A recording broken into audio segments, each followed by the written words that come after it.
Hi! Samahan niyo kami ngayon in the City of Gentle People, Dumaguete. Let's go! Kasama pala namin si Papa for today's video.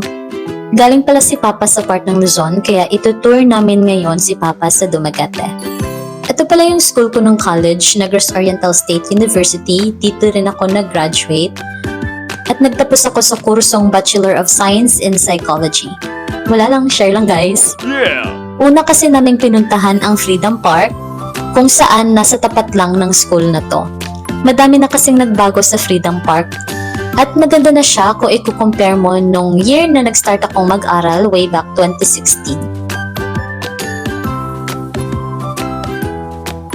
Yun nga, paganda muna kami bago bumaba. At ito na nga yung view ng bagong Freedom Park. Mas malinis siya ngayon guys kung i-compare mo sa dati.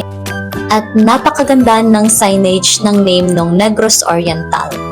At ito na nga, umaura na nga si Papa. Actually, masaya siya kahit mainit. And hello sa Forever Christmas Tree! Nakakatuwa lang sa panahon ngayon kasi yung mga Christmas tree is forever nang nakatayo dyan. Whole year na silang nakatayo dyan guys, kaya everyday Christmas. By the way, it's past 1 PM pa lang ng mga panahon na to. At hindi namin masabi kung bakit kami lumusob na ganito katirik yung araw. Pero at least, napakaganda tingnan ng Freedom Park. Maganda kasi wala pa siyang ulap. Tsaka maganda yung kulay ng langit. At buhay na buhay ang mga halaman dito. Parang gusto ko na lang din bumalik ulit ng college.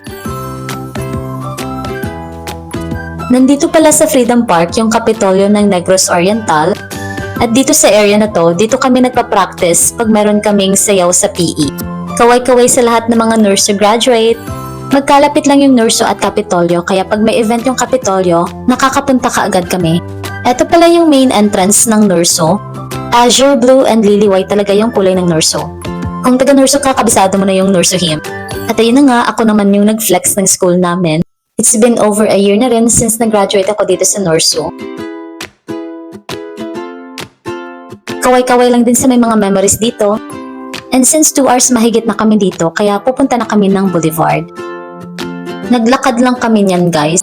Wala kasi kaming 4 wheels, kaya ginamit muna namin yung aming mga paa. Yay! Improving na rin ngayon yung Negros Oriental kasi may pa LED flat screen sila. Ito pala yung history ng nurso. Bahala na kayo mag-pause at magbasa. Hindi ko rin alam bakit puro paa lang to. Sabi ko kasi sa partner ko, videohan niya ako. Hindi ko naman alam, puro paa.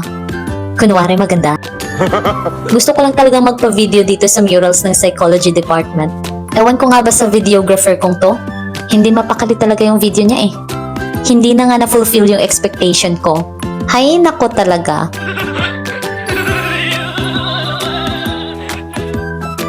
Ito pala yung Jollibee na malapit sa Norso. At dito kami kumakain pag bagong dating yung allowance o bagong sahod. At dito naman yung entrance ng Silliman University. Meron silang Portal East at Portal West.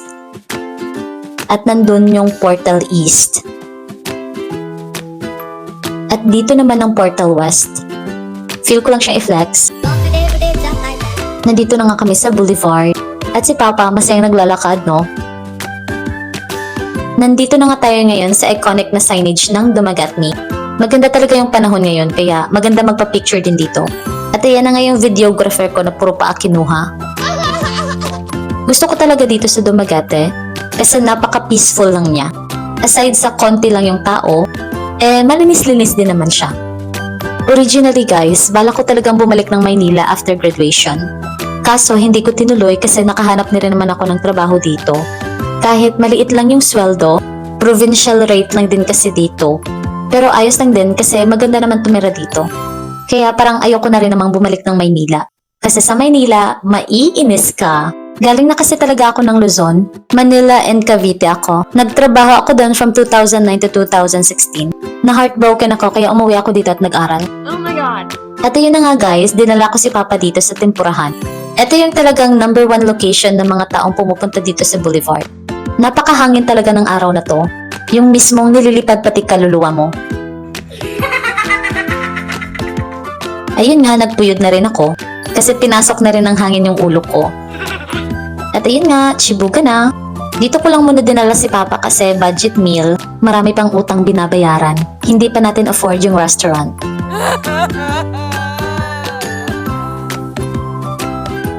Story time lang din guys kung bakit ako napadpad dito sa Negros Oriental. Year 2016, naghanap ako ng school dito sa Negros Island. Yung plan ko talaga is doon ako mag-aaral sa Lourdes College sa Angat, Bulacan. Pero hindi ko tinuloy kasi nakiusap si Mama sa akin kung pwede dito na lang ako sa Negros Island mag-aral. Gusto talaga ni Mama doon ako sa Bacolod mag-aral kasi para merong free dorm at free service pa uwi ng Sipalay. Pero hindi ako pumayag kasi ayokong mag-aral ng Bacolod. Sa Bacolod kasi maraming malls and everything, kaya mapapalaban yung bulsa ko dun. Kaya dito ako napadpad sa Nurso kasi nag-search talaga ako online kung saan merong murang tuition dati. Pero luckily, free tuition na rin naman ang Nurso ngayon. By the way guys, yung Negros Oriental is malapit lang din sa Cebu. Yung bukid na yan guys is Cebu na yan. At dito naman sa bandang to ang Siquijor Island. Mainit pero napakalakas ng hangin at alon sa dagat. Ito pala yung kabilang side ng boulevard. Sa may pinakadulong banda to guys. Yung kinatatayuan ko ngayon is tubig lang talaga to dati. Dito kami tumatambay pag may time. Nagulat ako na nakita to ng partner ko na may mga stall na ng mga pagkain dito.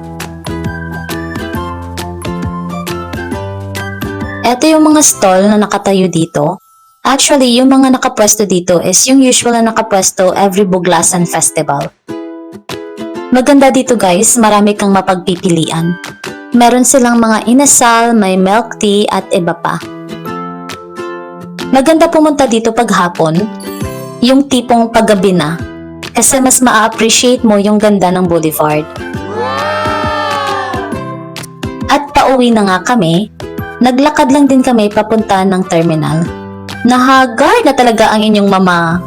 Kaya tayo uuwi na at makapagpahinga.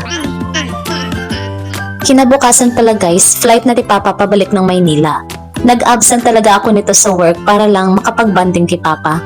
Pero ito na nga, kailangan niya nang bumalik. Hindi ko rin alam kung kailan ulit kami magkikita, pero sana next year ulit. At hanggang dito na lang ulit. See you on my next adventure. Charot!